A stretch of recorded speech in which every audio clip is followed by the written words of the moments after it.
terumá.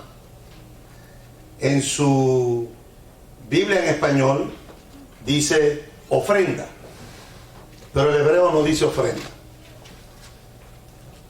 Es que es difícil traducir esta palabra al español, es difícil. O sea, ustedes saben que yo otras veces he criticado al traductor, pero en este caso tengo que tirarle una toalla, ¿no? Como se dice en términos de boxeo. Cuando le están dando golpe al que está ahí, pues el entrenador tira una toalla y se significa que ya paren la pelea. En este caso, cuando usted va al libro de Shemot, que es la parashá que estamos estudiando hoy, la parashá de esta semana se llama Terumá. ¿Y por qué se llama Terumá? Porque en el primer versículo de la parashá de hoy, en hebreo dice: Vaitaper Adonai el Moshe Lemor. Y le dijo el Eterno, y habló el Eterno a Moisés y le dijo: Daber el Benei Israel, habla a los hijos de Israel, Vaijulí Terumá. Y cuando dice Terumá, por eso la parashá de hoy se llama Terumá, porque es una de las palabras que aparece en el primer versículo.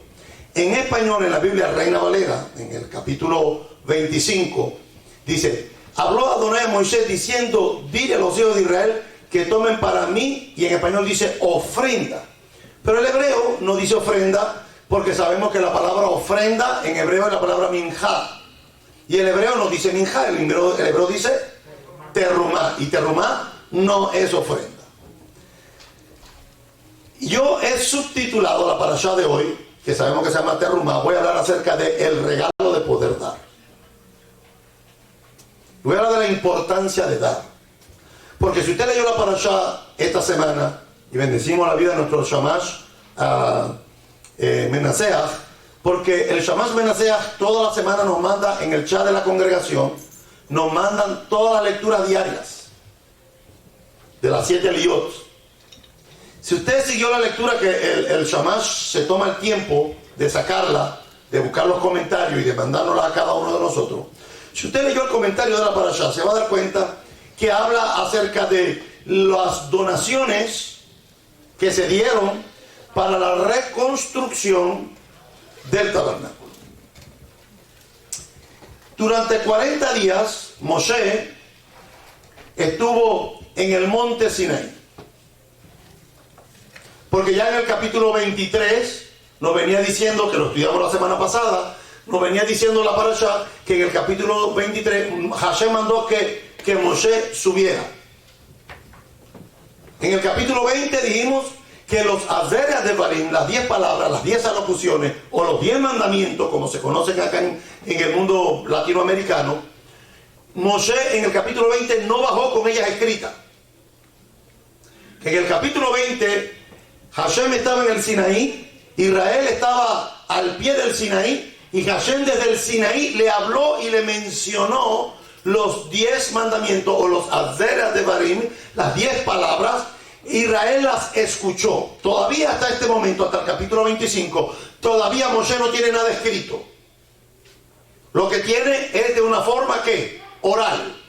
Hashem se la dio, el pueblo la escuchó y el pueblo dijo: no queremos escuchar al Eterno, porque no queremos acercarnos y morir. Ve tú, Moshe, y mandan a Moshe, el intermediario. Moshe va, sube y luego vuelve a bajar. Y en el capítulo 23, Hashem le dice: vuelve a subir tú, Yoshua, Josué y los 70 ancianos, suban. Y cuando está allí, el Eterno empieza a hablar con Moshe y le empieza a decir que le pida a Israel que traigan terumot, plural de terumá, ¿no? Terumá es una, terumot. ¿Qué es lo que le pide el Eterno? Bueno, si usted mira la lista de lo que Hashem pidió, no empezó por lo más malo. Empezó por lo mejor. Pero recuerde que Israel estaba presa en Egipto, Israel estaba esclava en Egipto. Cuando Israel salió de Egipto, Israel despojó a los egipcios de sus riquezas. Israel había trabajado fuertemente como esclavos en Egipto, había trabajado muy fuertemente, pero cuando salen con riqueza. salen con oro, con plata, con telas, con madera, salen con ganado, salen ricos. Pero cuando llegan al Sinaí, Hashem le dice, ¿sabe qué? De lo que yo te dije que le quitaras a los egipcios, ahora dámelo a mí. Está duro eso, ¿eh? ¿Se imagina que no había podido tener oro y ahora tengo oro y lo que tengo te lo tengo que dar? Hashem, no podemos hablar mejor tú y yo y ver cómo resolvemos esto. Sí, porque hay gente que hace negocio con el Eterno y con el Eterno no se hace negocio, porque Él es un tremendo inversionista. Cuando usted hace negocio con Él, siempre usted va a perder, Él siempre va a ganar. Porque aunque usted crea que usted gana, usted pierde. ¿Eh? En este capítulo 25, Moshe está en el Sinaí, en el periodo de los 40 días después que subió, después que se oyeron los 10 mandamientos, después que se oyeron todas las 10 palabras, las 10 alocuciones, que le da la lección de los esclavos, las leyes sobre los esclavos, los mishpatim sobre los esclavos. Ahora, en el capítulo 25, Hashem llama a Moisés al monte Sinaí y le manda que le construya un lugar en la tierra donde él va a habitar. Esto que el Eterno pide, estas cosas que el Eterno pide, Él no las necesita. O sea, cuando usted va a la parashá, dice que le pidió oro, plata, fue de mayor a menor. Dice que pidió oro,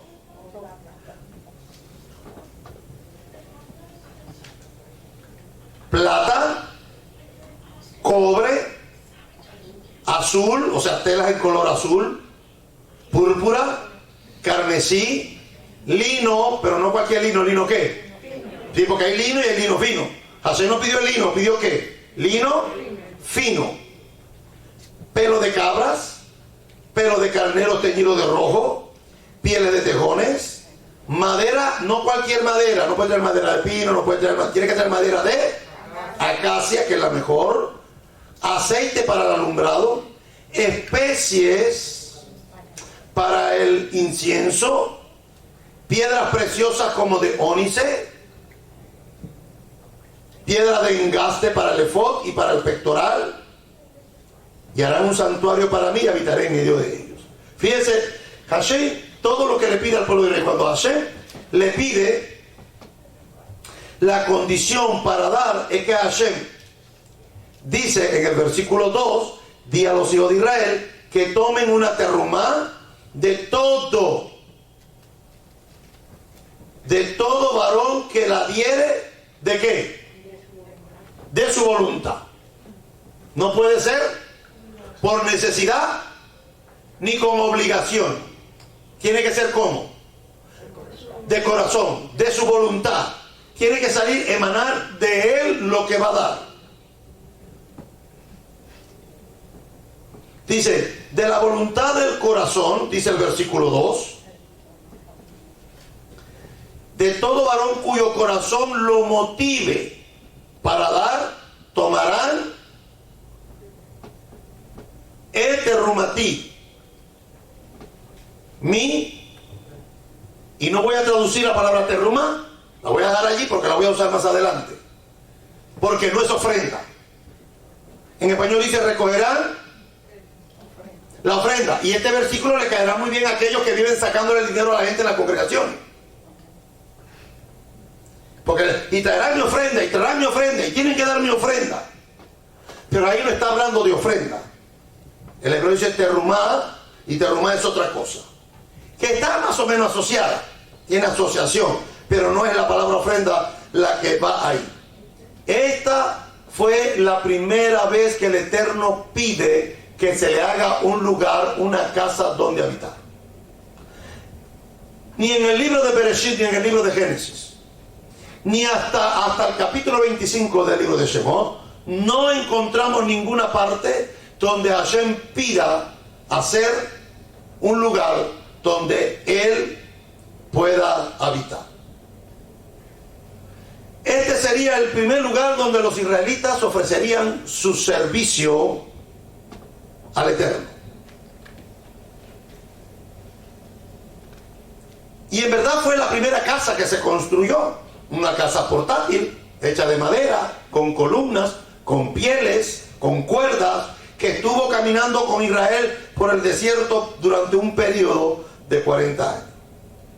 Pero oído, la idea misma de construir una casa para el Eterno es contradictorio.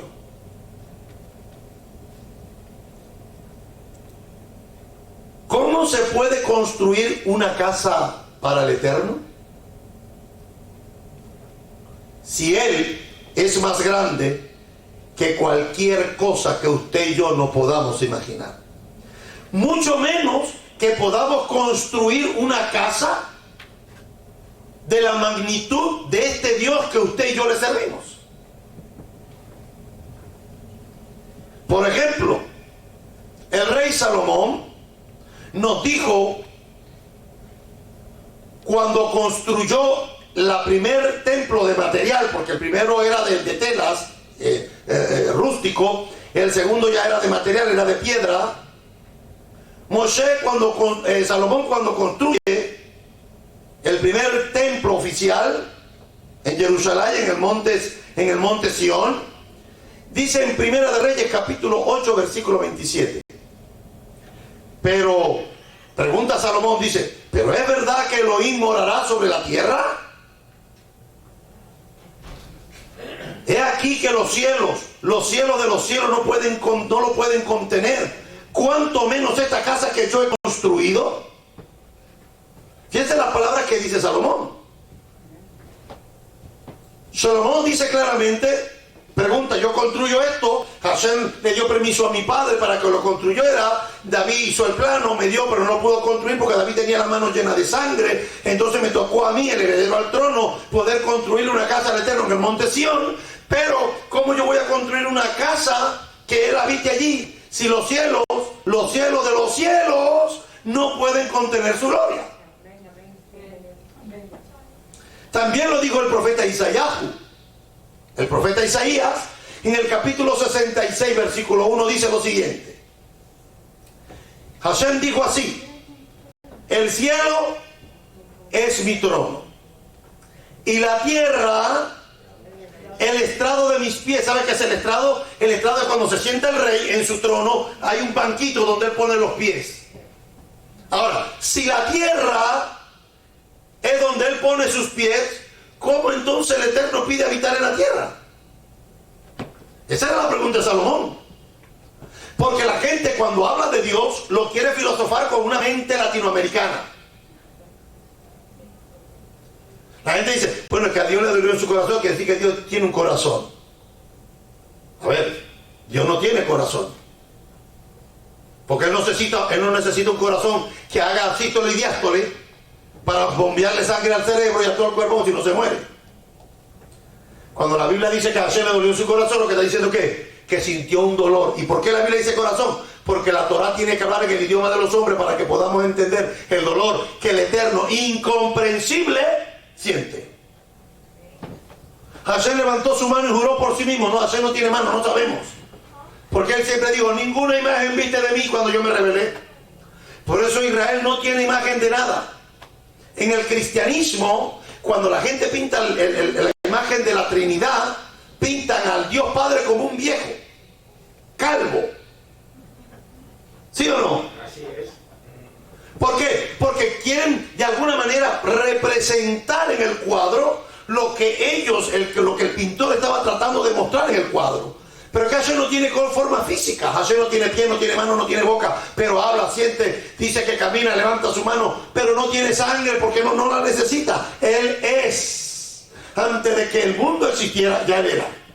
Amén. Y ninguna imagen hemos visto de Él desde que se reveló a Adán en el Gan Edén hasta el día de hoy. Por eso el judaísmo, que es el receptor de la verdad, porque no fue el cristianismo quien recibió la verdad la recibió Israel. Amén. Porque Yeshua es la verdad, pero ¿a quién recibió a Yeshua cuando nació? ¿Dónde nació? No nació en Grecia, no nació en Roma, no nació en Inglaterra, no nació en los Estados Unidos. ¿Nació dónde? Nació en Israel. Y en Israel fue el que recibió, la nación que recibió la verdad. Y la verdad es la Torah, la verdad es Yeshua, la Torah viviente. Pero estaba en Israel. ¿Quiénes la recibieron? Todos los que la recibieron fueron judíos. Para la gente se le olvida a veces eso. Tengo que recordarlo. Isaías dijo, Hashem dijo así, el cielo es mi trono y la tierra el estrado de mi pie. Y pregunta el profeta Isaías, ¿dónde está la casa que me habréis de edificar y el lugar, y dónde el lugar de mi reposo? ¿Dónde? Si el cielo es el trono de mi Dios y la tierra el estrado de mi pie, ¿dónde va a ser una casa que Hashem quepa? Es lo que está diciendo Isaías. ¿Qué tipo de construcción vas a hacer donde el Dios que tú le sirves quepa en él? No solo parece imposible construir un hogar para el Eterno, sino que también es innecesario. Una vez dando una clase, hace muchos años, estaba dando clase a teenagers, muchachos entre 12 y 15 años, 16 años. No, creo que menos. Y le pregunté al niño cuántos dioses hay en el mundo. Y todo el mundo dijeron, no, hay muchísimos. No, como 7. Ustedes no son los niños que tiran números para 7, 8, 15, 20. Pero hubo uno que me dijo, no, solamente hay un Dios nada más. No hay muchos dioses, hay un solo Dios. Y yo le dije, ¿por qué tú crees que hay un solo Dios? Y me dijo, porque Él llena toda la tierra. Si hay dos, no caben. Y es una concepción simple, como un niño lo percibió, pero es una gran verdad. Porque el Señor llena toda la tierra y el universo con su presencia. Por eso las bendiciones nuestras siempre dice que Baruch atah Adonai Eloheinu, ¿qué? Melech haolam. Cuando dice, bendito eres tu Señor, nuestro Dios, ¿qué? Rey del universo. O sea, los judíos pudieron haber, los sabios de Israel pudieron haber inventado los rezos y decir, Baruch atah Adonai Eloheinu Melech Yehudim. ¿Verdad? Pudo haber dicho, bendito eres tu Señor nuestro Dios, Señor Dios nuestro, Rey de los judíos, ¿sí o no? ¿Y por qué? Porque ellos, no somos el pueblo escogido, no somos el pueblo escogido. ¿Nos escogieron o no nos escogieron? Nosotros no escogimos el servir al Eterno, porque Abraham no estaba, voy a ver a qué Dios le voy a servir. Ah, mire, ese que se llama el Eterno, lo voy a, hey, tú, yo te acepto. No. Abraham estaba lo más tranquilo en el mundo de los caldeos. Yo me digo, ven para acá, Abraham, que necesito enseñarle a la humanidad que se está yendo tras el politeísmo, enseñarle que hay un solo Dios verdadero. Entonces, Dios, el hombre nunca escogió servir al Eterno. Si usted piensa que usted ha escogido servir al Eterno, usted está equivocado. Porque usted no fue lo suficientemente bueno para escoger un Dios tan grande como el que usted le sirve. Si usted piensa que usted fue el que escogió este camino, usted está equivocado. Dice claramente el libro de los Hechos que Hashem añadía cada día los que iban de a ser salvos. Si usted llegó a este conocimiento, no es porque usted estaba buscando la verdad, es que a la verdad lo andaba buscando a usted. Y sabe que yo trabajo porque a mí no me interesa. Hay personas que Dios los encontró leyendo la Biblia un día. Y dijo, como decimos en Venezuela, zaperoco. Zaperoco, dícese de la expresión tradicional criolla maracucha o venezolana, que significa, ¿qué es esto? ¿Qué es esto? ¿No? Zaperoco decimos, zaperoco. Estaba ahí leyendo y dije, ¿pero qué es esto? No, esto no me lo enseñaron a mí así. Hay personas que escuchan una enseñanza de las nuestras y se les abre un mundo de comprensión que antes no entendía. Decía, o dice una hermana de la congregación me decía, es que Pablo me vuelve loco, rabino. Pablo dice una cosa aquí, luego dice otra cosa allá, y no sé, Pablo me vuelve loca. Decía la hermana, yo leo a Pablo aquí, me dice una cosa y luego voy a Romano, me dice otra cosa, voy a Pablo me vuelve loco. ¿Y a usted, rabino? No, a mí no. Rabino, pero como usted es la única persona que dice eso. Bueno, yo no sé si seré la única, pero es que cuando yo entiendo a Pablo, cuando yo leo a Pablo y entiendo que Pablo no era cristiano, cuando yo entiendo y leo a Pablo que Pablo era un judío, que era un fariseo, que guardaba el Shabbat, que predicaba la circuncisión, que iba al templo, que ofrecía sacrificio, no, pero eso no puede ser. Ese no es el Pablo que yo conozco. Ah, porque el Pablo que te predicaron es un Pablo cristiano. El Pablo que tú conoces es un Pablo salvo por la fe, cristiano evangélico. Bueno, digo amén. Te voy a beber agua.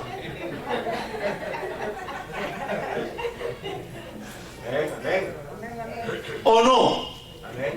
Cuando tú vas a una iglesia y te sientas en una iglesia que te predican que ya no estamos bajo la ley, ¿o ese no se te parece al Pablo que te predicaron aquí alguna vez?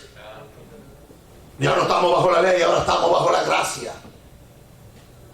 Es un Pablo cristiano que fue cristianizado, y hay gente que está en el mesianismo. Oigan lo que voy a decir. Hay gente que está en el mesianismo con la kipá puesta, con el talín caletado, y todavía siguen pensando que Pablo es cristiano. Cuando digo a la gente, Pablo hacía sacrificio, la gente te queda mirando y dice, ¿cómo rabino te va a decir eso? Ah, pues les he hecho capítulo 21 para que tú veas. Y ahí lo dice, que Pablo fue a hacer sacrificios al templo. Y ya Yeshua no había muerto. Yeshua había muerto. Hacía más de 40 años que Yeshua había muerto. Y Pablo estaba en el templo haciendo sacrificios. Si el sacrificio de Yeshua eliminaba los sacrificios del templo, ¿qué hacía el apóstol Pablo en el templo ofreciendo sacrificios? Pagándole a 4 hermanos para que hicieran los votos del Nazareo. No, nosotros no podemos hacer eso. Eso es para los judíos. Nosotros no estamos llamados a hacer eso. Entonces es importante poder entender que cuando a la hora de formar un templo, Hashem no cabe ahí. Si el trono está en los cielos, y Salomón dijo que ni los cielos de los cielos de los cielos pueden contener su gloria, y el trono de él está allí, y la tierra es una ínfima cosa, el universo, donde él pone sus pies, ¿cómo entonces Hashem le pide a Moshe que construya una casa? Se puede acceder al Eterno de todos los lugares y desde cualquier lugar. Se puede acceder al Eterno desde el pozo más profundo como en la montaña más alta. Se puede acceder al Eterno en un barrio pobre de la ciudad como en un palacio revestido de mármol y de oro. Ahora, la respuesta es fundamental. Número 1. Es que el Eterno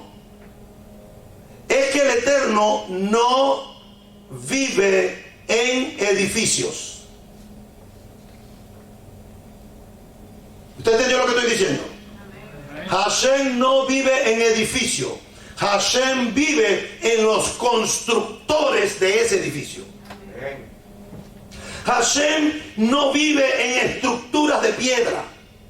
Hashem vive en corazones circuncidados que en algún momento fueron corazones de piedra, pero que en la circuncisión del Mesías ahora son nuevamente de carne. La gente dice, no, voy para la casa de Dios. Mire, si yo viviera aquí, le aseguro que aquí, muchos de los que estamos aquí no estuviéramos aquí. Porque Dios no habita en templo hecho de manos. No habita allí. Dios no vive en los edificios. Si Hashem viviera en los edificios, no se robaran los ladrones los equipos de sonido cuando se meten a robar los templos. Porque eso solamente sucedía en el tabernáculo y en el templo. Cualquiera que entrara en el lugar santísimo, cualquiera que entrara, el sumo sacerdote que entrara de una manera incorrecta, ¿qué le pasaba? Moría. Allá sí, pero aquí no. Aquí entran todos los pecadores, incluyéndome a mí. ¿Y venimos a qué? Venimos al médico para que de Shabbat en Shabbat nos receten el medicamento que necesitamos en cada parashá, para poder vivir y poder caminar conforme a la voluntad del Eterno. Hashem no vive en estructuras de piedra. Hashem vive en los constructores, en las personas, en los individuos que construyen un edificio donde Él verdaderamente puede habitar. Estas fueron las palabras que nos enseñaron los sabios de Israel y lo que está dicho basándose en la parashá de hoy. Vaya al capítulo 25 del libro de Shemot, versículo 8. Capítulo 25, versículo 8. Dice, Ve'asu li mikdash. Y harán un santuario. Dice, li es para mí. Y harán, Ve'asu li, y harán para mí mikdash. Un santuario. ¿Para qué el Eterno pide un santuario? ¿Para qué? Bueno, el mismo versículo lo dice. Dice, harán un santuario para mí. Dice, Veshahanti betohan. Dice, Veshahanti, Ve es I, Shahanti, habitaré betohan, en medio de ellos. ¿Dónde va a vivir, dónde iba a habitar el Eterno? En medio del santuario, del Mikdash. ¿O iba a habitar en medio de ellos? Y aquí está la gran diferencia. Hashem mandó a construir el Mikdash, el santuario, pero no para vivir en el santuario. Hashem, cuando mandó a crear el santuario, era porque quería habitar, ¿dónde? En medio de ellos. ¿Por qué en medio de ellos? Porque recuerde que en el Gan Eden, Adán y Java, los dos tenían una relación íntima en el paraíso.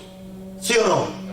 Dice la Torah que el Espíritu de Dios se movía en el Gan Eden, que Dios se paseaba en el Gan Eden.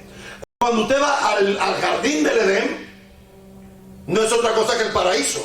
¿Y el paraíso es eterno o es mortal? Es eterno, no era, es.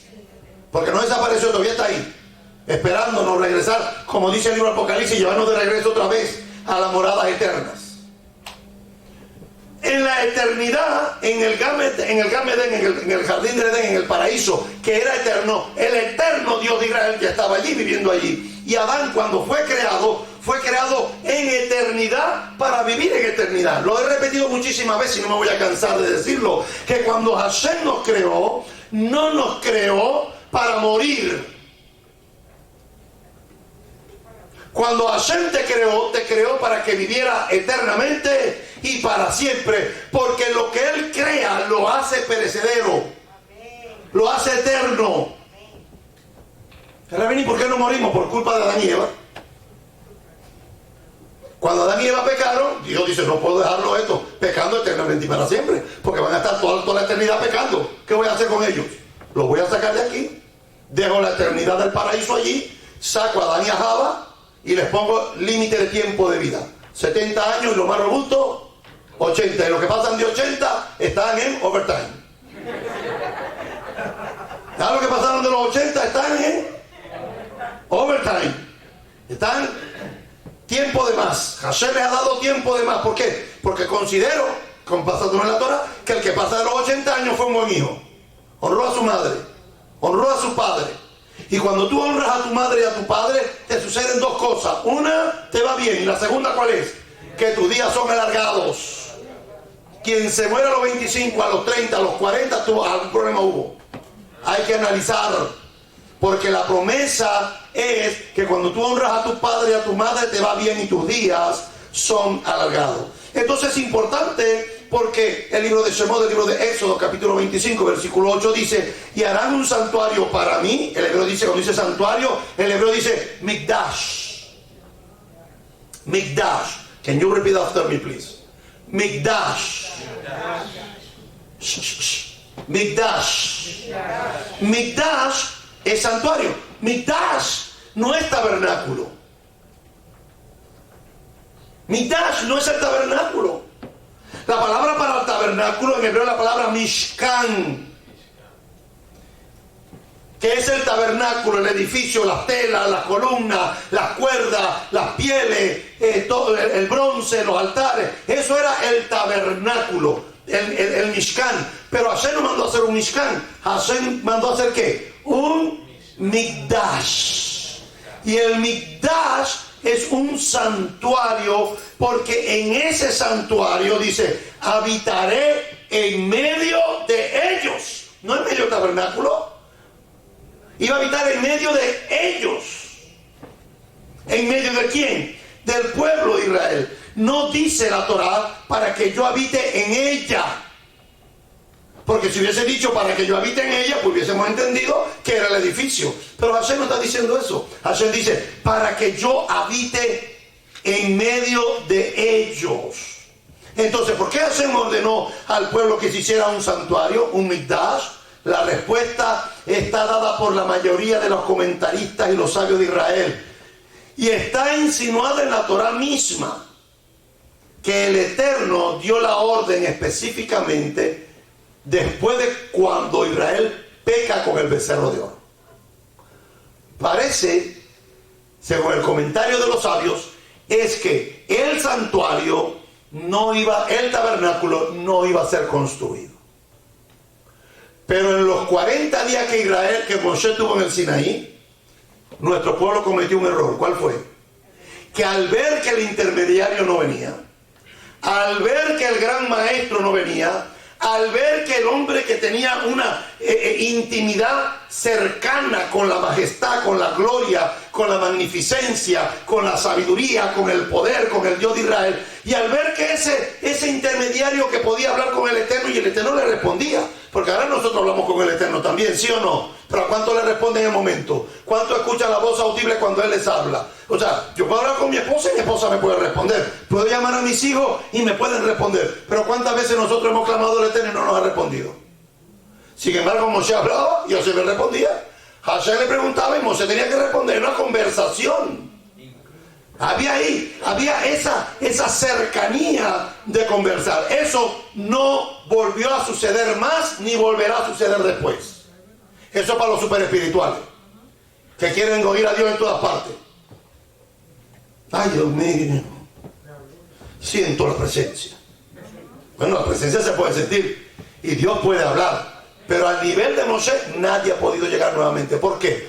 Porque dice la Torá que no ha habido un hombre como Moshe ni habrá otro después de él. El único que no podemos compararlo a Moshe, porque la comparación es muy injusta, es Yeshua. No podemos comparar a Yeshua con Moshe, pues es incomparable. Pero fíjense lo que dice aquí.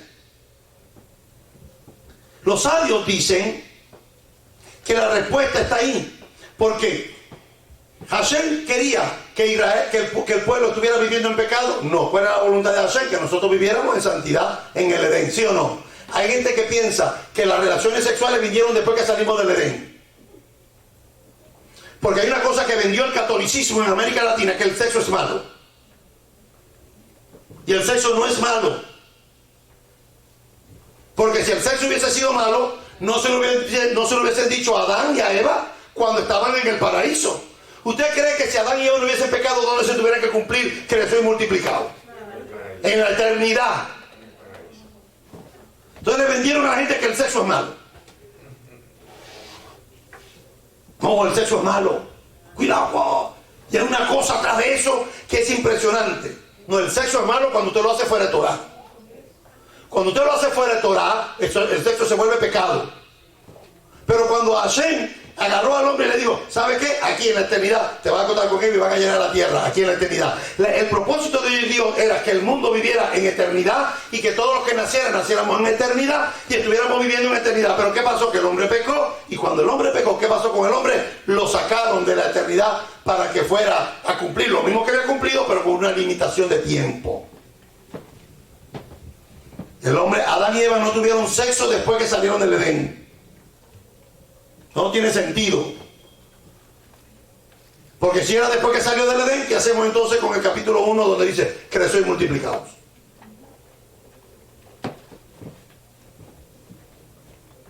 El pueblo, como Hashem no tenía planes de que el hombre viviera la vida natural que tú y yo estamos viviendo, ese no era el plan del Eterno. Porque yo no sé a usted, a mí me cuesta orar, yo no sé a usted. Levantarme en la mañana y llorar cuesta. Guardar los mandamientos cuesta. O sea, hagan súper espiritual. Que a lo mejor hay días que come y no ora. Bueno, amén, yo solo. No, sí, porque seguro que no es más que le pasa al rabino. No, yo sé que aquí le pasa a cualquiera. Que nos sentamos ahí y le decimos, ay, ya empecé, no tenía mucha hambre. Señor, bendice el alimento a mí. Y en la mañana nos levantamos y estamos más preocupados por llegar temprano al trabajo que por sacar 5 minutitos y sentarnos ahí y leer la porción de la parashá, decir la Shema, decir el amidad, decir las bendiciones del día y decir Motea, Nile, Faneja, Melejá y Bejayam. Se nos olvida, estamos más preocupados. Somos más responsables con lo mundano que con lo espiritual. Somos más responsables con lo natural que con lo sobrenatural. Somos más responsables con lo terrenal que con lo espiritual. Hashem no nos quería así. Hashem no te quería ni a ti ni a mí de esa manera. Hashem nos quería espirituales desde el principio. Pero como pecamos nos tuvieron que sacar del Edén. Hashem, igual en la parashá de hoy, Hashem no quería habitar en un mikdash, en un santuario. Hashem siempre quiso habitar en medio de su pueblo. Pero causó un problema. ¿Cuál fue el problema? Que Israel, cuando Moshe, el gran profeta de Israel, se tarda porque tiene que estar 40 días y 40 noches en el Har Sinai, el pueblo dice, no, seguro que Moshe se murió, no ha regresado. Y va donde está Aarón, su hermano, y le dice, no dioses, porque el Dios que nos estaba hablando Moisés no ha venido y en 40 días Hashem no ha hablado otra vez. Eso para los que viven de experiencias. Hay gente que van a congregarse en lugares por emoción. No, está creciendo la congregación esa. Todo el mundo, es la que está de moda. Está allá la congregación fulana de tal. Hay 1000 personas, ¿no? Ahí donde yo voy a estar. Porque la gente que va con moda, con los vientos, van con las olas del Bamba, con las olas del mar, para donde las tira el viento, para allá van.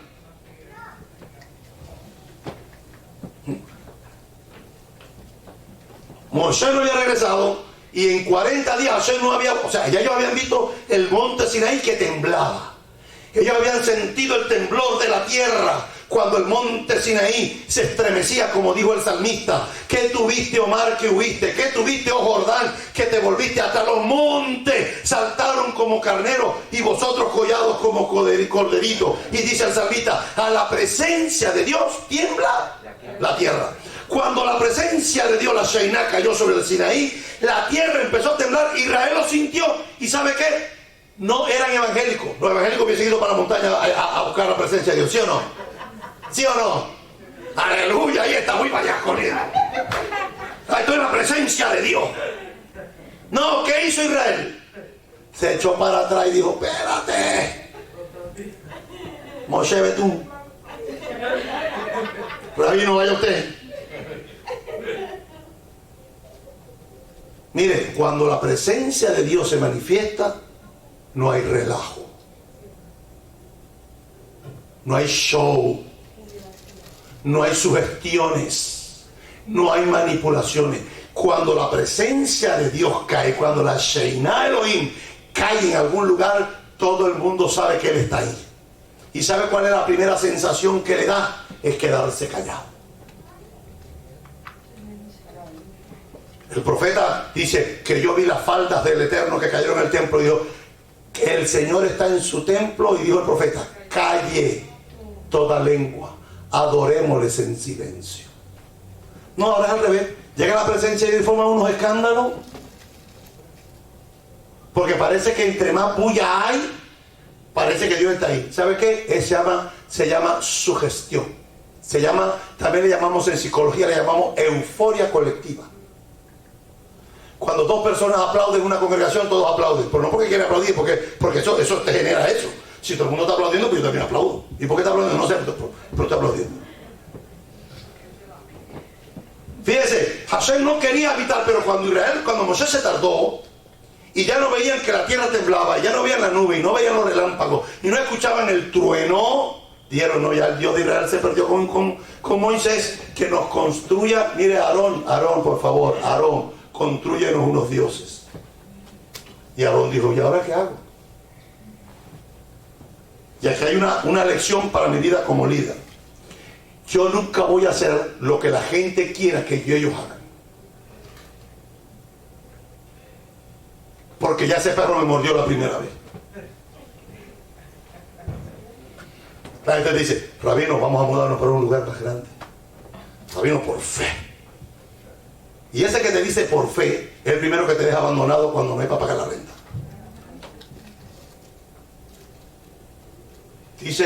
Decimos en Camagüey,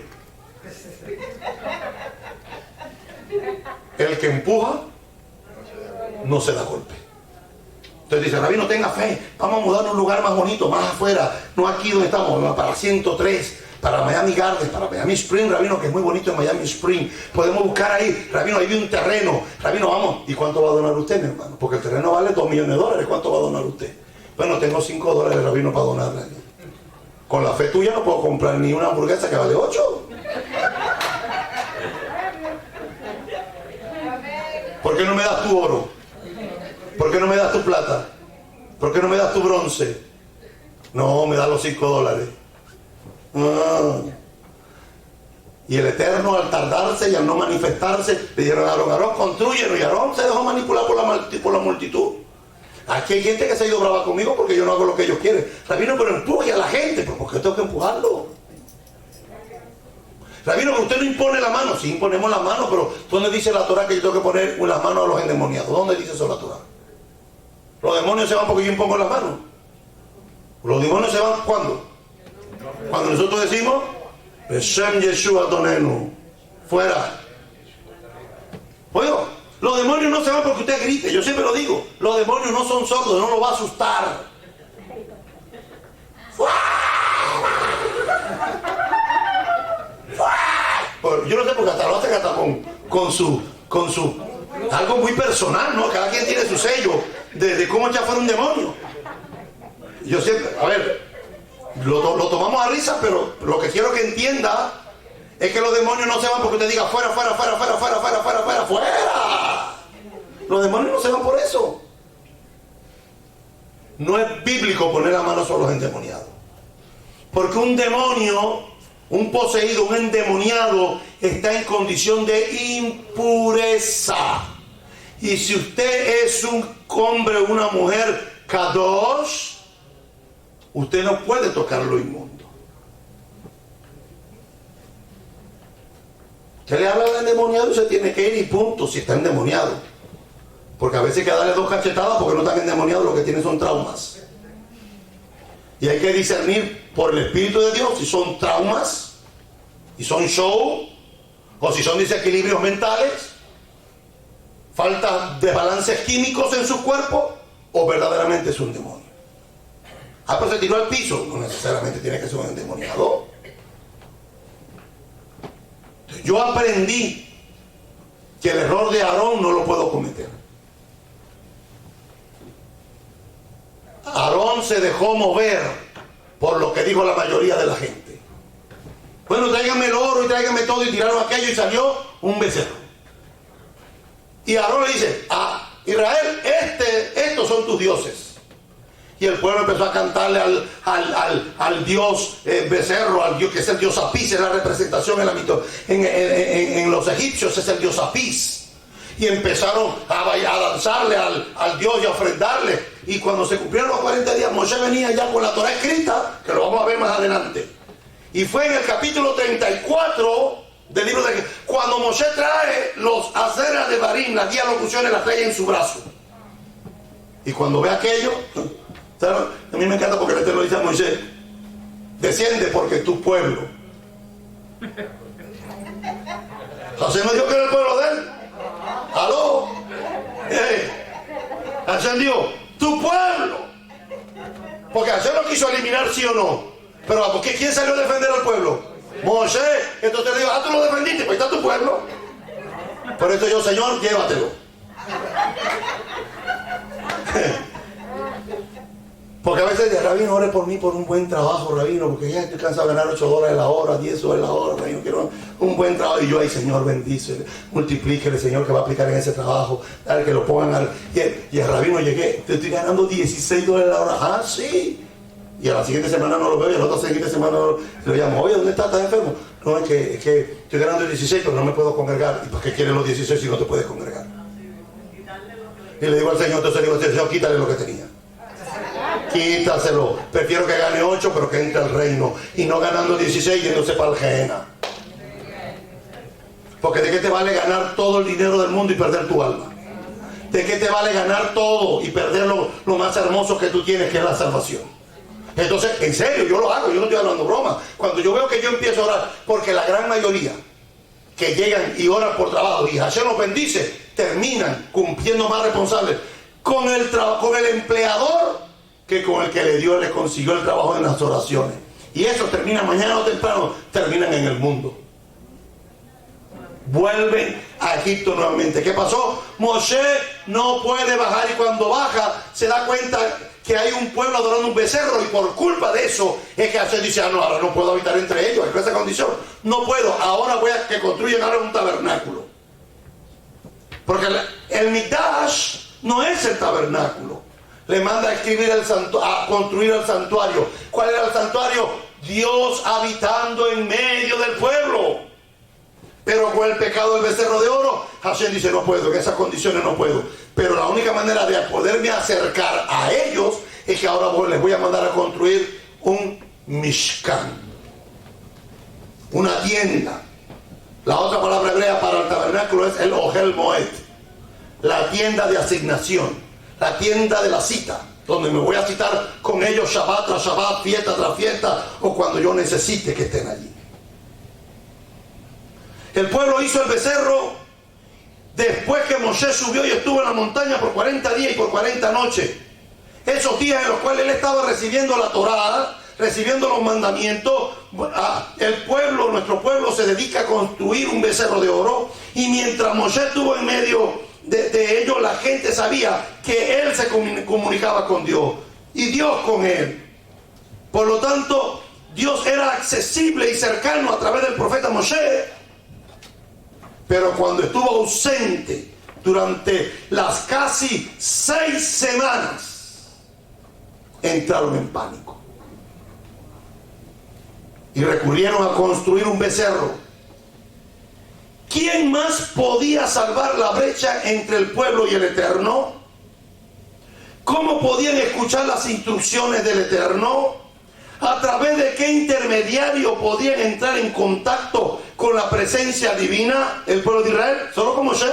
¿Sí o no? Más nadie. Y Israel lo sabía.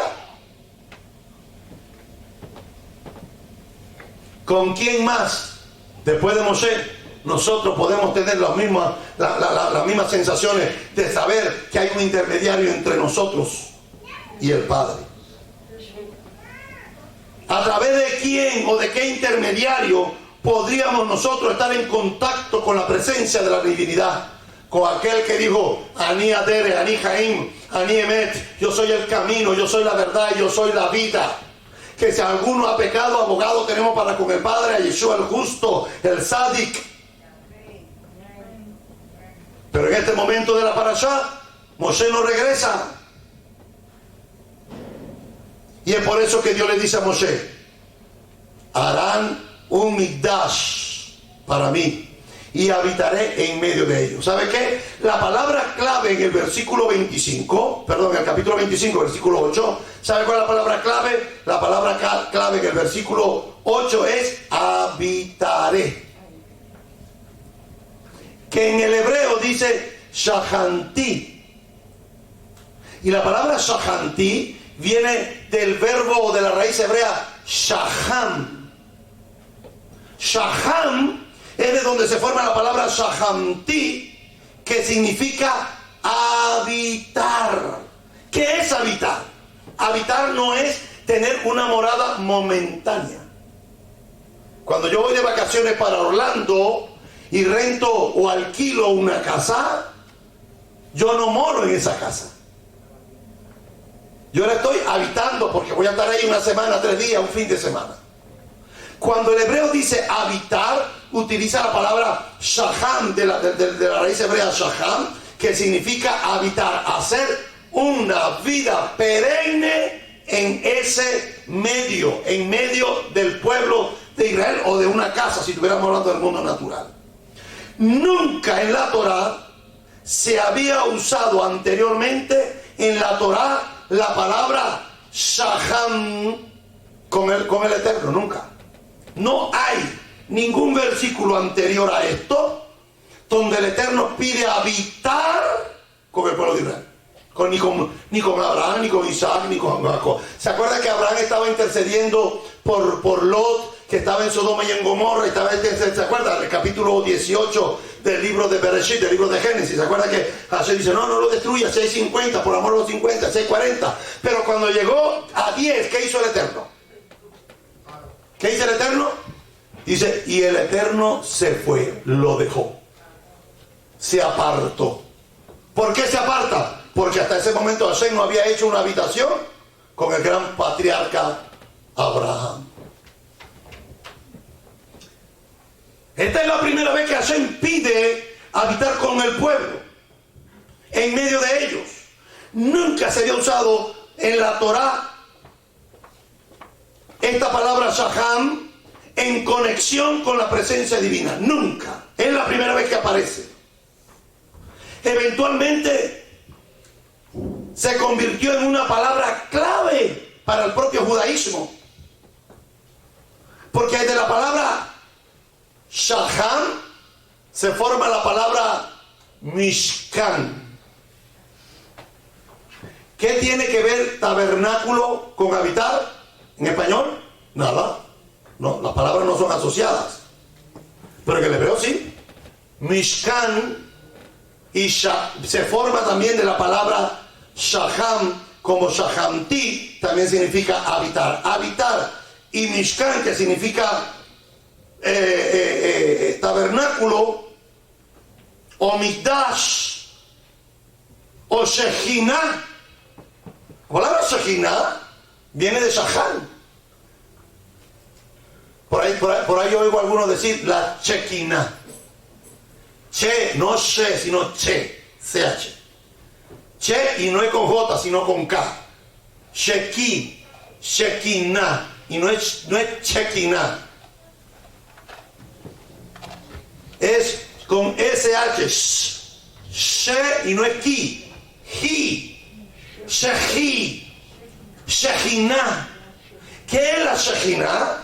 La Shekinah es la presencia divina habitando en medio nuestro. Y te voy a decir algo mejor para los que me siguen por las redes sociales. La palabra Shekinah no aparece en la Torá, no aparece en los escritos, no aparece en los profetas, no aparece en el nuevo pacto. Es un término rabínico. La palabra Shekinah no aparece en ninguna parte de las escrituras. Es un término rabínico. O la palabra Ruach HaKodesh, Espíritu Santo. ¿Dónde está en la Torah la palabra Espíritu Santo? Dígame. No existe la palabra Espíritu Santo en la Torah, ni en los escritos, ni en los profetas. Dice el Ruach Elohim, el Espíritu de Dios, pero no dice Espíritu Santo. La palabra Espíritu Santo es un término rabínico. Se quedaron en silencio otra vez. Voy a beber agua.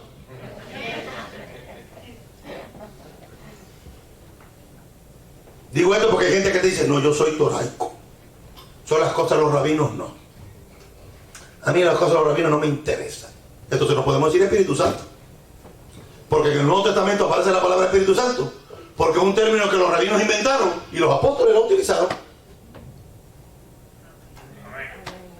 Porque si era algo que estaba en la Biblia, que en el Antiguo Testamento, como dicen los cristianos, en el primer pacto, en la Torá, en la Tanaj, ahí también tenía que aparecer, pero no aparece. El término es rabínico. ¿Sabe dónde aparece Espíritu Santo? En el Talmud, en la Mishnah, en la Gemara. En la literatura rabínica, ahí está completamente claro. Y le llaman Ruach HaKodesh. No Ruach HaKodesh, sino Ruach HaKodesh. No Ruach HaKodesh. No está corrigiendo a la gente cómo pronuncia en el hebreo.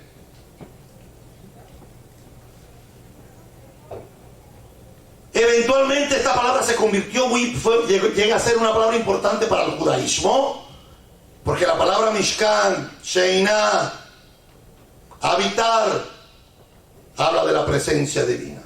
Un elemento central en el significado es la idea de cercanía. La palabra Shaham, el verbo Shaham, o la raíz Shaham, habla de cercanía. Algo está cercano. Y de hecho, en el hebreo moderno, Cuando nosotros decimos vecino, el vecino en hebreo, nosotros le decimos Shachem. Shachem es el vecino. ¿Por qué el vecino?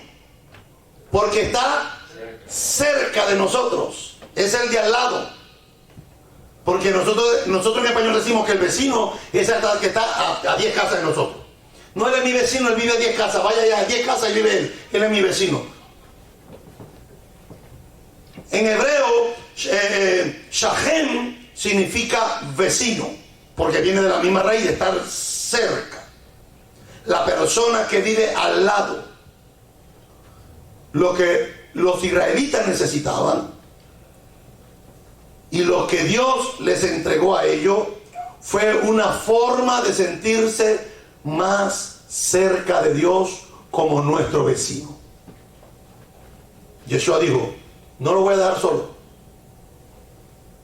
Yo voy a estar con ustedes todos los días hasta el fin de la era.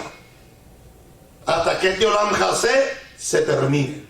Hasta que este tiempo presente termine y venga el Olam Habá. Cuando venga el Olam Habá es otra cosa, pero yo voy a estar, o sea, si se nos olvida, oye, Yeshua está con nosotros. Y si mañana te levantas y se te olvida, mañana Yeshua va a estar contigo. Y si pasado mañana te vuelves a levantar, Yeshua va a estar contigo. ¿Sabe por qué? Porque Él dijo y prometió que iba a estar contigo todos los días de tu vida hasta que se termine el Olam Hazé, el tiempo presente. Ya sabes por qué cuando vas manejando y te libras de un accidente, no fuiste tú que eres un buen conductor. Era que tú llevas un vecino contigo que no lo ves pero está ahí. Que no lo sientes pero está ahí. Que no lo ves pero está ahí. Que sus ángeles, que sus malajim te guardan en cada uno de tus pasos, aún en los buenos y en los malos. Porque sabe que podemos tomar decisiones malas, pero dice, pero yo sé que él es bueno. Así dice, yo sé que está carnal hoy, está mundanito hoy, está medio egipcio hoy. Hoy está medio egipcio, su carne lo ala otra vez para Egipto, pero ahí está el ángel con él guardándolo y mostrándole señales para que vuelva otra vez y vuelva a enfilarse en rumbo hacia Canaán, que es la tierra prometida.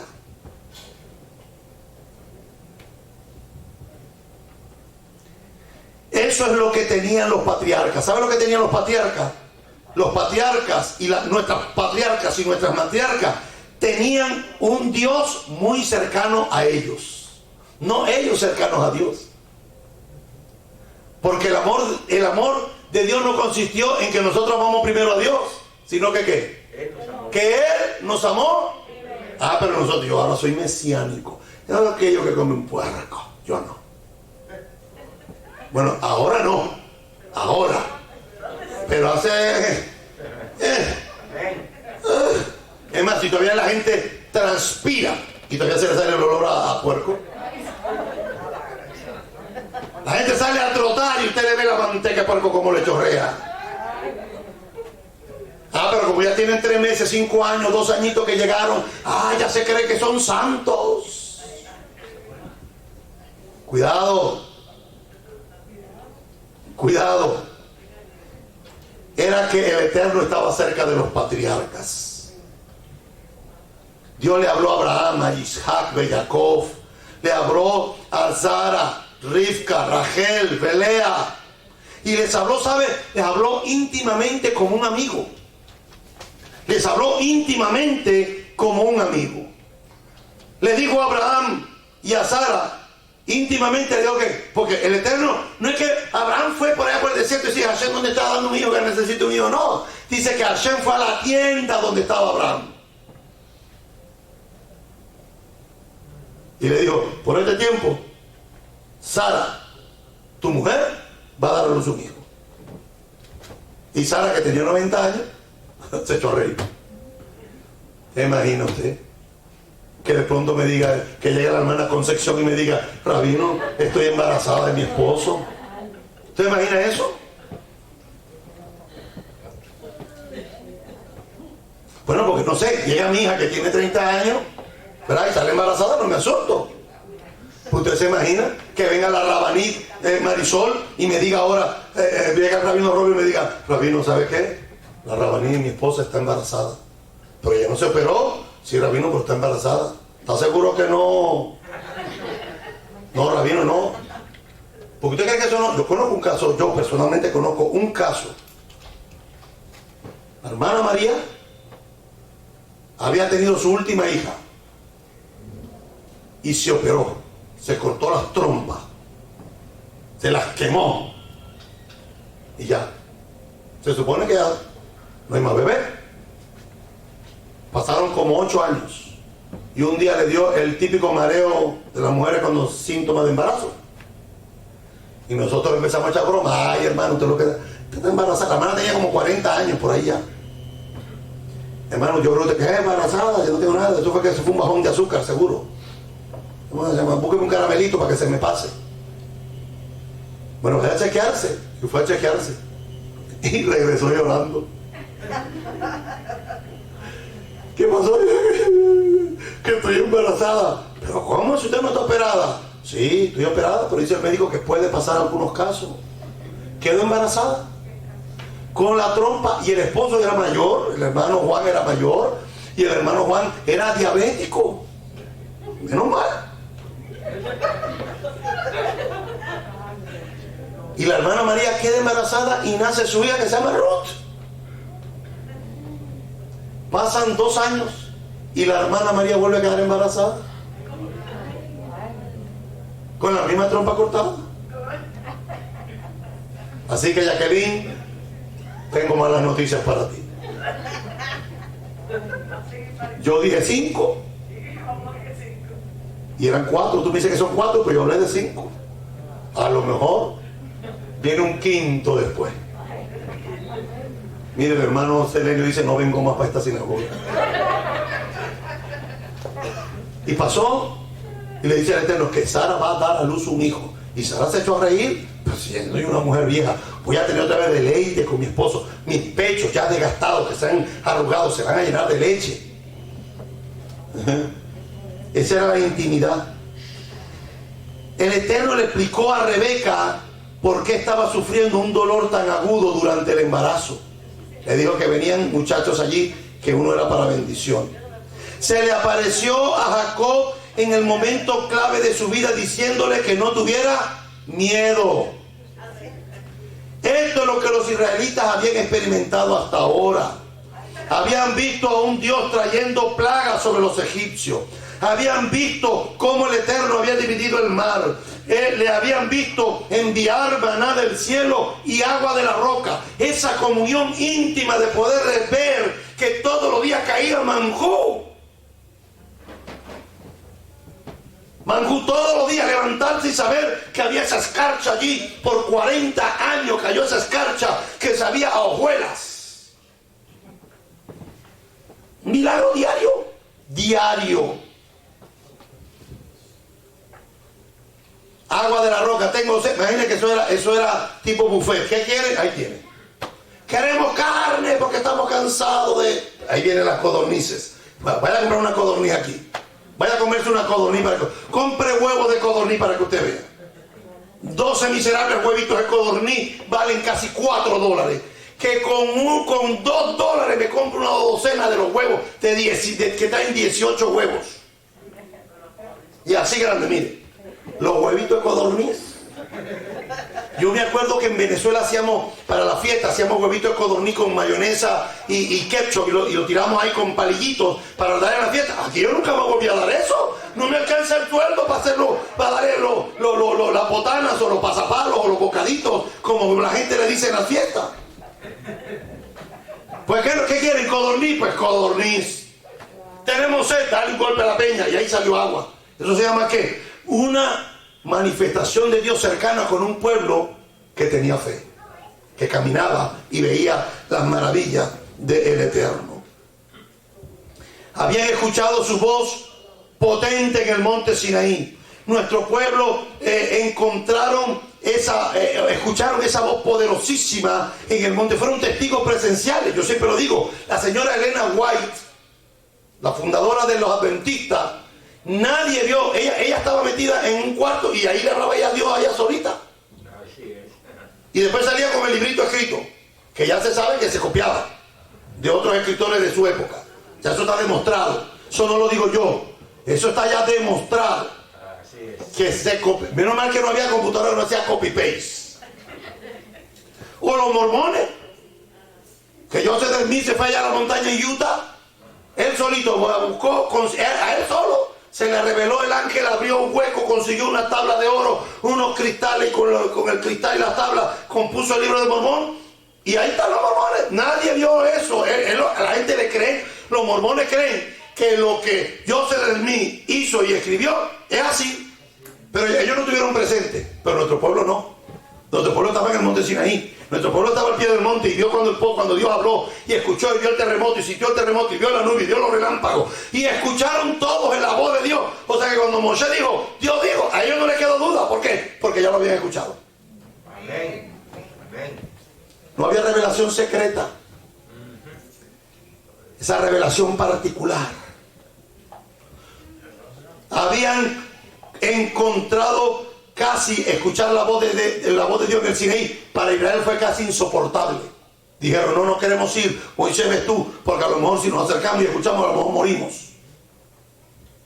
Le dijeron a Moisés, háblanos tú mismo y te escucharemos. No deje que Dios nos hable porque vamos a morir. El Eterno les había aparecido con una presencia abrumadora, con una fuerza irresistible, una luz tan brillante que mirarla cegaba. Y con una voz tan fuerte que podía dejar sordo. Imagínense cómo será la voz del Eterno, que cuando Mashiach venga, los muertos que están 2 metros bajo tierra van a escuchar la voz y se van a despertar de entre los muertos.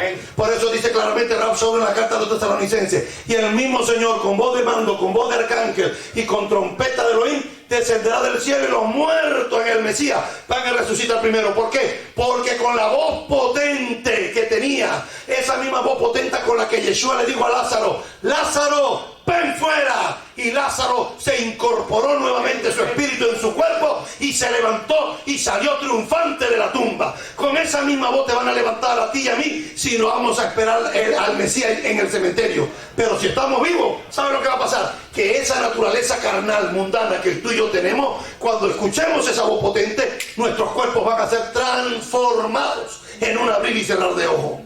Porque con el santo usted no puede ir como está ahora. Con el santo y el justo de Israel usted no puede ir como está ahora.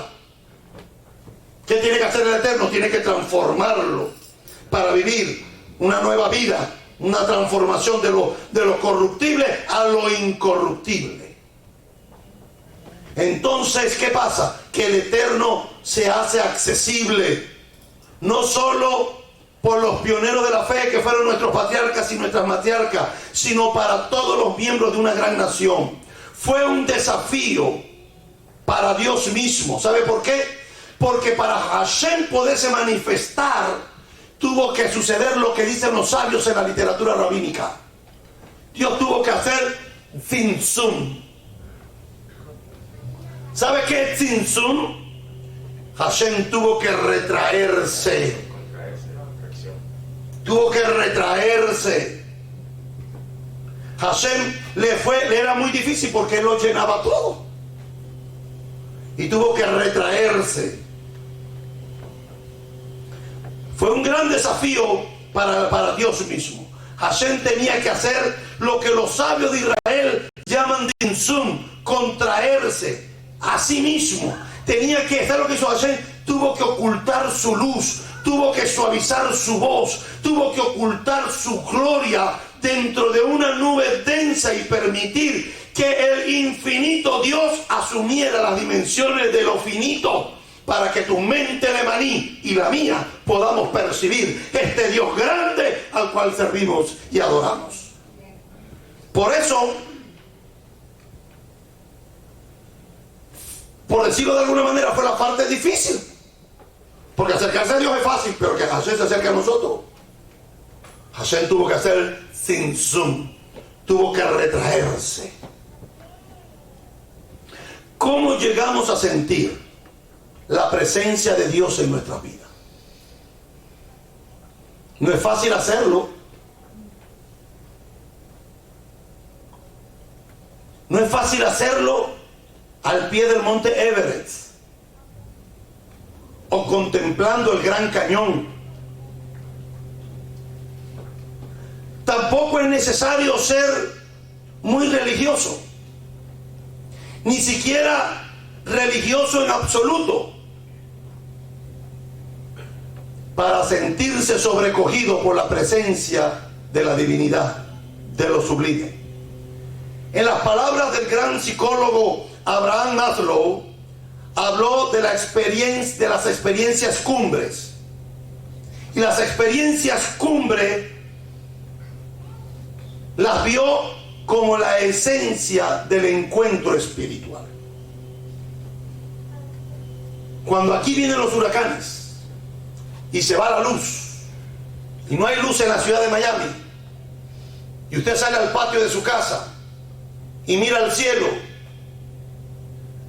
ve el cielo en su mayor esplendor, porque usted ahora ve algunas estrellas y están todas allí, pero usted más que ve algunas, las que más alumbran. Las otras no las puede ver. ¿Por qué? Porque la luz de la ciudad no te dejan, te opacan. Pero cuando viene el huracán, que el sistema eléctrico se cae, y usted sale en la mañana, en la madrugada, en la tarde, y mira al cielo y ve el cielo despejado y ve aquella inmensidad de estrellas que están allí pero que nunca las había visto. Entonces allí, cuando tú alzas tus ojos a los cielos y ves la inmensidad de eso, dice: el Dios que yo sirvo es más grande que todo eso.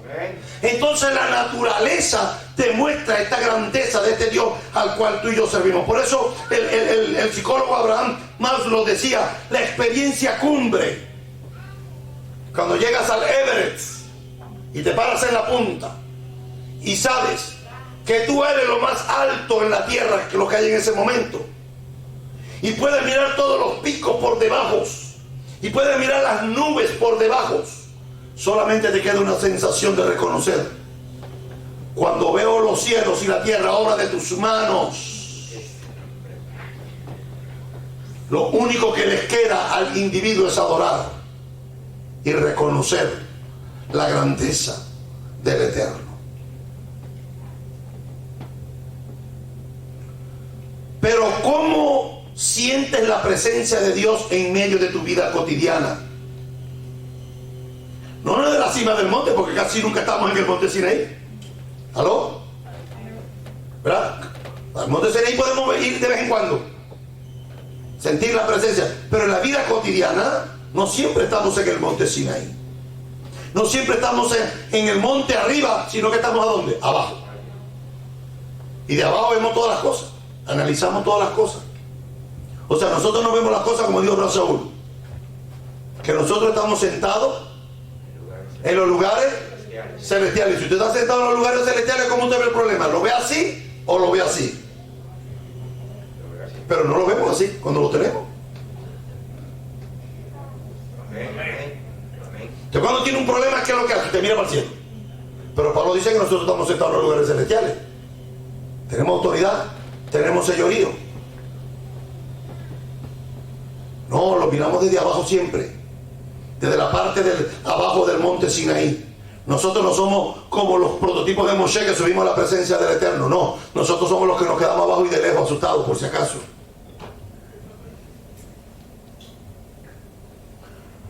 No cuando está rodeado de truenos y relámpagos, ahí no, como lo estuvo la gran revelación en el Sinaí, sino cuando solo en un día entre tantos días. Es el secreto transformador de vida del nombre de la parashá. El nombre de la parashá se llama Terumá. ¿Qué significa Terumá? No significa ofrenda. Cuando la Biblia dice ofrenda, no está hablando de dinero. Nunca, ni en el Nuevo Testamento. Cuando la Biblia habla de ofrenda, está hablando de sacrificios. Y así dice el griego, y así dice el hebreo. Ay, rabino, pero que a mí me dijo, bueno, ven a preguntar que te enseñó esa tontería, porque el griego no dice eso. Cuando el griego dice ofrenda, está hablando de animales que se llevaban al templo. Si tu hermano peca contra ti, si tú vas allá y vas a presentar una ofrenda y te acuerdas que tu hermano pecó contra ti, ¿qué dijo Yeshua? Deja tu ofrenda, ¿dónde? En el altar. Pues fíjense lo que le metieron a la gente en la cabeza. Que la ofrenda es dinero, ¿sí o no? Que el altar, ¿qué cosa es el altar? Esto. ¿Sí o no? Esto no se llama altar. ¿Dónde dice que se llama altar esto? Esto se llama ¿cómo? Plataforma, escenario, stage. Ah, pero este es el altar. Venga al altar de la oración. Y te dijeron 30 años esa tontería que tú lo creíste. Esto no es el altar. El altar donde se sacrifican los animales. El misbeach. Dice, deja tu ofrenda ahí, deja lo que vas a sacrificar, déjalo y ven, reconcíliate con tu hermano. Y después ven y agarra tu ofrenda. Y no dice, da la ofrenda, dice, presenta la ofrenda. Ahora viene y cuando dice, porque ya yo sé que pues esa ofrenda no voy a dar dinero. No. El dinero también está en la Biblia. Se llama Zedaká. Zedaká es lo que yo me meto la mano en el bolsillo y le pago al rabino unas vacaciones. Amén. Poca gente dijo amén, ¿eh? ¿Y cómo? Unas vacaciones no me digo yo se lo voy a pagar al rabino. Bueno, para que sepa, hay gente que sí me las ha pagado, para que sepan. Zedaká son los actos de justicia que hacemos cuando vemos a los necesitados y contribuimos a nuestra comunidad. Fíjese, Terumá es una contribución. Dios le dijo a Moshe, dile a los israelitas que me den una contribución. Debe recibir la contribución para mí de todos aquellos cuyo corazón les impulse a dar, voluntario. Ninguno de con tristeza ni por necesidad, porque Dios ama al dador alegre. ¿Qué mejor dar que recibir? Oído, la mejor forma de encontrarnos habitando con el Eterno es dando. Lo voy a volver a repetir. La mejor forma de encontrarnos habitando con el Eterno es dando. ¿Saben que los tacaños, los pichirres, los avaros no tienen parte en el reino de los cielos? Pero los dadivosos tienen parte en el reino. ¿Quieres estar cerca del Eterno? Tienes que aprender a dar. Esa vida mezquina que tenemos nosotros. Ay, rabino, que yo en Venezuela pasé mucha hambre. Uy, no, yo ahora aquí me agarro los 4 pesitos y los tengo aquí guardaditos y voy a dar y espera. No, este es el de 20, este no es. Estoy buscando el de 5,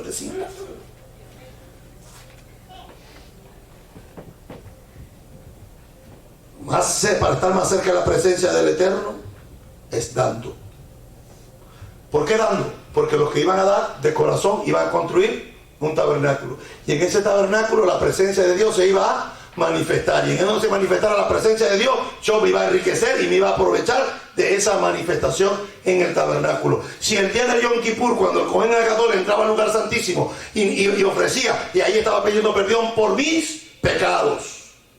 Y si yo no contribuyo para eso, entonces no voy a tener las bendiciones que yo quiero pedir. Ah, no, porque cuando es dinero para mí sí, pero cuando es para los demás. Porque la gente te dice, es mejor dar que recibir, pero eso es pura teoría.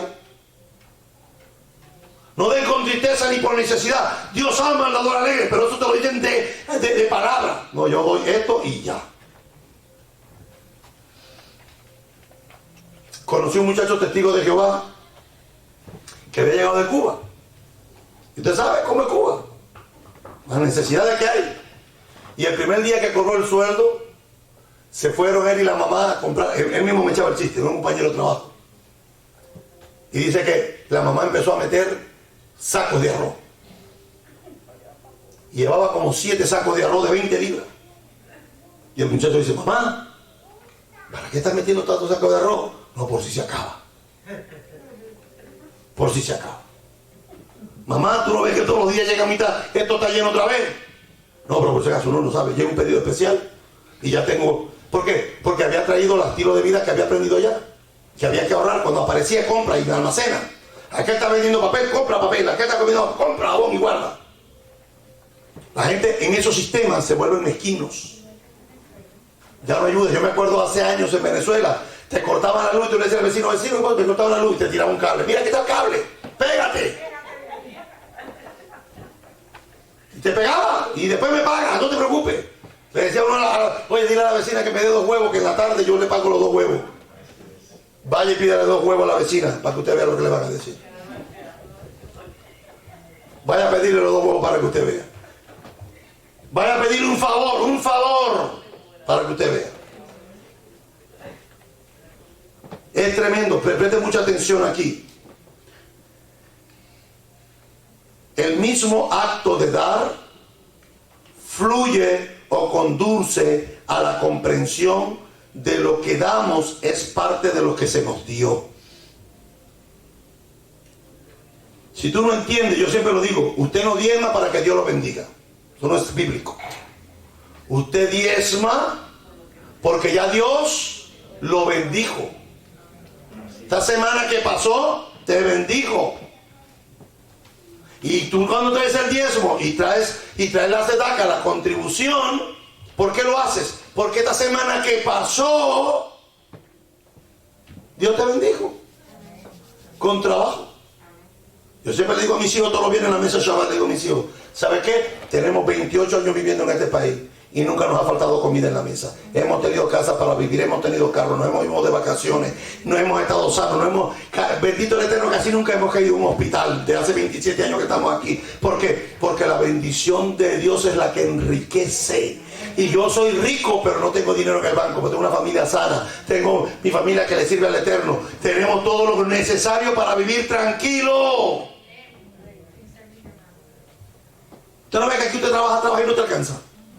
No importa, usted le pregunta a un médico si le alcanza y dice que no.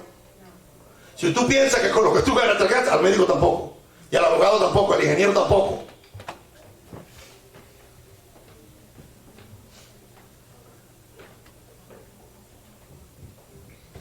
Damos, lo que damos es parte de lo que ya nos dieron. Y cuando damos, esa es la forma de agradecer. Es un acto de gratitud. Esa es la diferencia en la mente humana entre la presencia de Dios y la ausencia de Dios. Quien tiene ausencia de Dios no sabe dar. Quien vive la presencia de Dios en él es una persona que sabe dar. Si Dios está presente, significa que lo que tenemos es de Él. Porque Él creó el universo. Él nos hizo. Él nos dio la vida. Sopló en nosotros Neshama Haim, aliento de vida. Nos levantamos cada mañana porque así lo dispuso Él. Si Dios está presente, significa que todo lo que tenemos es suyo. A nuestro alrededor está la majestad, la plenitud, la generosidad del Eterno. La luz del sol, el oro de la piedra, el verde de las hojas, el canto de las aves. Esto es lo que sentimos al leer los salmos de la gran creación que leemos todos los días cuando nos hacemos nuestros rezos matutinos. El mundo no es otra cosa que la galería de arte de Dios, y sus obras están puestas en todas partes. Cuando la vida es un hecho, lo reconoces como retribuyendo. Pero si la vida no es un hecho, porque no existe un dador que es Dios.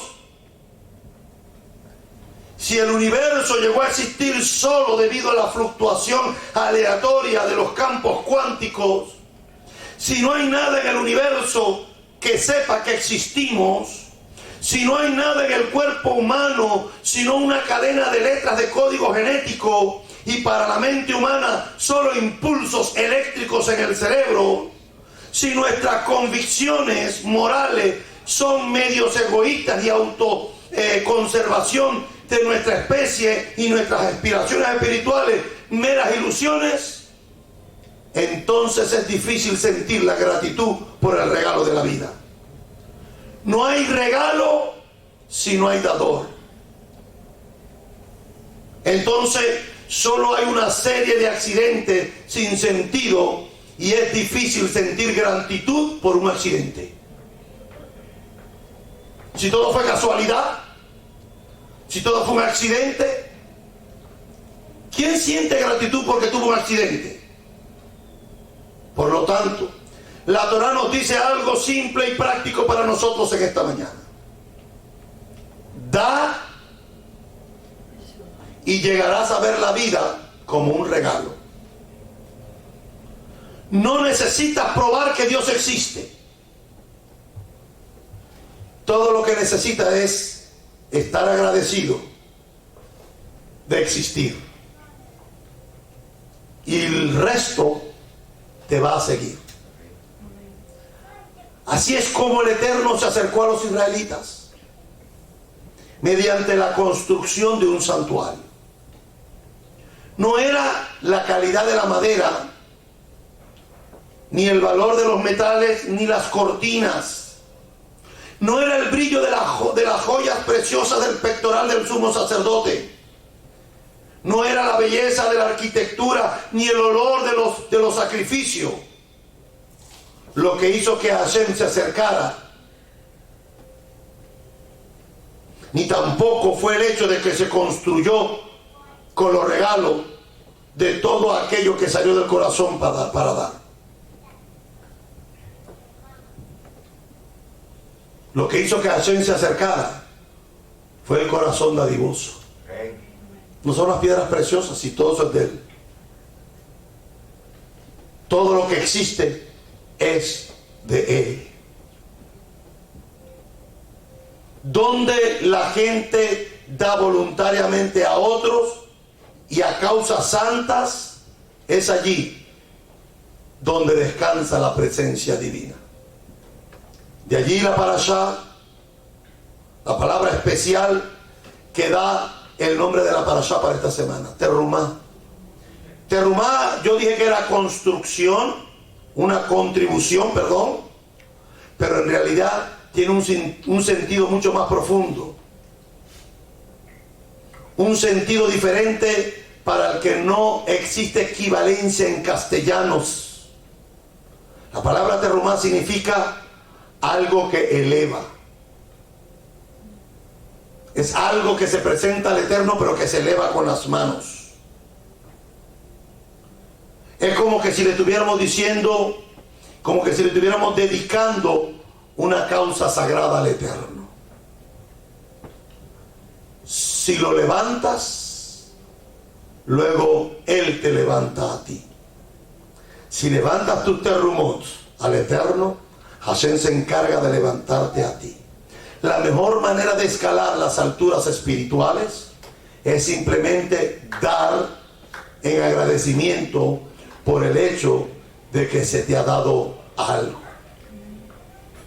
Termino diciendo, Dios no vive en una casa de piedra.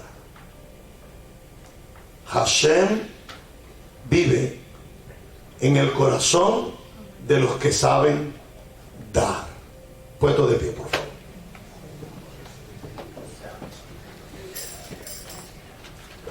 Por eso la lectura del Brit Hadashah dice: cada uno dé como propuso en su corazón. Voy a dar 10, voy a dar 20, 20, voy a dar 100, 100, voy a dar 200, 200, lo que propuso en su corazón. No proponga y después se retracte, porque le recuerdo lo que le pasó a Ananí y Zafira. Dar es una bendición, porque así lo que nos pide es el 10% fijo, y el otro de corazón. Pero yo estoy seguro que Hashem nos da más a nosotros de lo que nosotros le damos a Él. ¿Sabe qué? Hashem no necesita el dinero. ¿Para qué se recogió el dinero? Para que hubiera alimento en mi casa, para que tuviéramos un lugar donde congregarnos, para pagar al que nos instruye. Dice Rab Shaul que nosotros tenemos que hacer partícipes. Tenemos que ser partícipes de nuestro dinero al que nos instruye. Tenemos que aprender a agradecer lo que tenemos: la familia, el carro, el trabajo, la salud, ¿A cuánto le dio coronavirus lo que están aquí? ¿A cuánto le dio coronavirus? Creo que hay que agradecer. Tiene un año donde Hashem te ha librado de la peste destructora. Hace un año, en marzo, cumplimos un año que empezó esto. Pero se nos olvida. Estamos más pendientes de comprarnos el celular, de mandar dinero, de contribuir, de pagar la letra del carro, el teléfono, el cable, que no está mal. Son cosas que tenemos en este país, son bendiciones, pero que tenemos que entender que Hashem es el que bendice la obra de nuestras manos. Es mejor dar que recibir. El rey David un día llegó al monte Sión y había un hombre allí que era de él el territorio. Y David dijo, aquí me dio Hashem que construyera el tabernáculo, el templo. Y el hombre le dijo, bueno, tú eres el rey, agarra lo que tú quieras, te lo doy todo para que construyas. Y David le dijo, no daré nada al Eterno que no me cueste. ¿Sabe que a veces damos lo que nos sobra? Después que yo pague la renta, pague la luz, pague el carro, compre la comida, pague el celular y pague el cable, si me queda, doy algo. Somos judíos de mal ojo muchas veces. Pero Hashem no dice eso. Hashem dice que el judío de buen ojo ve la necesidad y contribuye conforme a su capacidad y a su generosidad. Me encanta cuando la viuda llegó al templo y en el área donde se recogían los sedacots habían 12 trompetas de plata alrededor del templo. Y se le llamaba así porque eran de metales, abajo eran anchas y arriba tenía un cuello largo fino y arriba tenía la boca como una trompeta. Y habían algunos mesiánicos en aquel entonces que llegaban y hacían así, tocaban la lata. Y Yeshua dijo, hay gente que hace tocar las trompetas y la gente piensa que es de hacer tu. No era eso, era que golpeaban la lata con la moneda para que la gente viera y los vieran que estaban dando allí. ¿Sabes por qué en el templo, en el Beit Hamikdash, tuvieron que hacer las trompetas con el cuello corto? Para que no se robaran. En el templo robaban. Entonces hicieron el utensilio con el cuello corto para que la mano no cupiera y largo. Hay gente así, pero había una viuda un día que se paró ahí y Yeshua se paró un día al lado de una y vio que los fariseos echaban bastante, porque en un hueco pequeño había que ir echando para que vaya rodando, y Yeshua vio y hacían tocarla, y después llegó una viuda con una moneda de cobre, la que menos valor tenía, y era lo único que tenía, que le alcanzaba para comer, y lo echó ahí. Y Yeshua dijo, esta mujer ha dado más que todos los que echaron mucho. Y uno dice, no puede ser, esto echó una monedita y esto echaron de los demás. Dice, porque estos echaron de los que les sobró, pero esta mujer aún de lo que no tenía lo dio todo.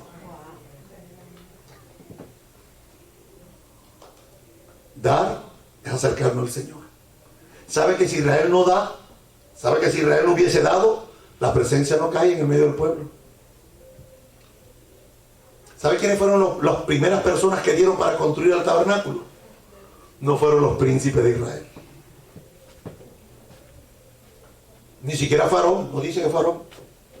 Dice que fueron las mujeres. ¿Sabe lo que hicieron las mujeres de ese tiempo? Le hablo para que usted vea. Se quitaron los zarcillos, no tengo. Porque quien trabaja es mi esposo, pero vamos a quitar los zarcillos de oro. Se quitaron los pendientes de las narices, los brazaletes, y los llevaron y los ofrendaron. Los espejos, y dice, ¿por qué van a dar los espejos si son de vidrio? No, eran de bronce pulido. Y los llevaron, y con los espejos hicieron el lavacro donde se lavaban las manos de bronce. Y después todo el mundo empezó, pero primero salieron las mujeres. Y por eso Israel terminó eximiendo a la mujer de mucha responsabilidad en el judaísmo. Porque si usted ve la Biblia, siempre han sido las primeras en todo. Que Dios bendiga a las mujeres de esta congregación y de aquellas que aman al Eterno con todo su corazón. Abrimos Shabbat Shammai. tú que estás en los cielos, pero que también Shahanti Betoham, Betojenu, que habitas en medio nuestro. Gracias porque no habitaste en un templo hecho de mano, pero sí puedes habitar en mi corazón, que no fue hecho por mano humana, sino por tus propias manos. Gracias porque los cielos de los cielos de los cielos no te pueden contener, pero mi corazón sí te puede, sí te pudo contener. Gracias porque he recibido de ti tantas cosas buenas, que lo único que tengo es acción para dar. Porque tú has sido tan bueno con nosotros, que lo único que quiero es que tu presencia esté en medio nuestro. Como aquella presencia cuando te manifestaste en el monte de la transfiguración. Que podamos decir, como dijo los 3 apóstoles: Señor, vamos a hacer 3 enramadas, una para Elías y una para ti y una para Moisés, para que habiten aquí, para que habiten con nosotros acá. No entendían que era una visión. Gracias, Yeshua, porque así está escrito en el Mebasega Yohanan, capítulo 1, versículo 14. Y la Memra se hizo carne y tabernaculizó en medio nuestro. Gracias, Immanuel, Dios con nosotros. Gracias porque aún al final en el libro de Hitgalut dijiste que en los posteros tiempos tú ibas a expandir el tabernáculo para que toda tribu, toda lengua, toda nación, grandes, pequeños, nos podamos presentar de ti y agradecerte por tantas cosas buenas que nos ha dado. Cosas buenas materiales, cosas buenas espirituales y cosas buenas eternas. Que a veces se nos olvida darte gracias por la vida, por la salud, porque pudimos vivir un día más, por los carros, por las casas, por las plantas que tenemos en el patio. Señor, tú sabes que toda la mañana voy a revisar mis plantas de orquídea, y cuando veo la hermosura de las flores, yo bendigo tu nombre. Porque una planta tan simple pueda brotar unas flores tan hermosas. Porque la creación no es otra cosa que el museo. Tu museo, donde tus obras de artes están allí. La esposa que nos diste, gracias por ella. Los hijos que nos diste, gracias por ellos. Los padres que nos diste, gracias por ellos. El trabajo que tengo, el carro que tengo, la casa que tengo, la ropa que me pongo, las medias que me pongo, los zapatos que me compro. Gracias. Porque esta semana pude ir a un restaurante a comer. Gracias porque cumplí 32 años de casado. Gracias. Y me alcanzó para salir con mi esposa a comer afuera, a llevarla a un restaurante bueno y sentarme y pasar un tiempo hermoso como esposos. Gracias por la mujer que trajiste a mi vida. Gracias por el hogar que tenemos. Te damos gracias por los rabinos de nuestro concilio. Te damos gracias por el concilio al que pertenecemos. Te damos gracias por el presidente, el vicepresidente, el tesorero, el vocal, el secretario. Te damos gracias por Sar Shalom. Te damos gracias por el rabino Robert, por la rabanit Marisol. Te damos gracias por el Hassam, el hermano Diego. Te damos gracias por Amy, por Zulay, que cantan, por Evelyn, que están aquí ministrando la alabanza. Gracias porque podemos compartir. Enséñanos a traer la presencia, la Shekinah, a nuestro andar diario. Porque no ignoremos, Señor, no ignoramos que nosotros somos templos tuyos. Gracias por este día. Gracias por este Shabbat. Gracias por la semana que terminó ayer. Y gracias por la que viene al terminar el Shabbat. Concédenos una semana buena, bendecida, próspera, a cada uno de nosotros. Concédenos el poder salir a buscar el sustento y traer alimento para nuestra casa. En el nombre de Yeshua. Yevarejeja Adonai veishmereja. Yaer Adonai panaveleja vijuneja. Yisha Adonai panaveleja. Veyasem leja. Shalom. Que Adonai los bendiga y nos guarde. Que Adonai haga resplandecer su rostro sobre nosotros y nos dé de su gracia. Que Adonai alce sobre nosotros su rostro y ponga en nosotros su paz. Beshem Yeshua Adonenu. Amén. Ve amén. Shabbat Shalom para todos. Dios les bendiga. A las 4 de la tarde tenemos el Beit Midrash. Shalom para todos.